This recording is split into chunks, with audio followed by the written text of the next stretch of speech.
السلام علیکم ورحمۃ اللہ وبرکاتہ۔ بسم اللہ الرحمن۔ انشاءاللہ ہم سب کو ہر پریشانی سے اللہ تعالیٰ بچائے، ہر بیماری سے آنے والی ہر مصیبت سے بچائے۔ یہ دعا ہے غم اور پریشانی دور کرنے کے لیے۔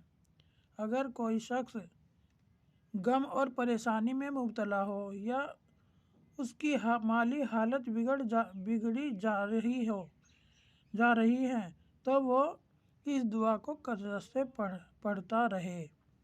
اللہ رحمتم من ربک ان فضلہ کان علیک کبیرا۔ اللہ رحمتم من ربک ان فضلہ کان علیک کبیرا۔ تو اس دعا کو کثرت سے پڑھیں اللہ کے حکم سے۔ یہ اللہ کے حکم سے جو بھی پریشانی ہے، مالی اس میں غم ہے اور پریشانی میں مبتلا ہے مالی حالت کے لیے، تو اسے کثرت سے پڑھیں۔ انشاءاللہ اللہ کے حکم سے بہت جلدی اس مصیبت سے نکل جاؤں گے۔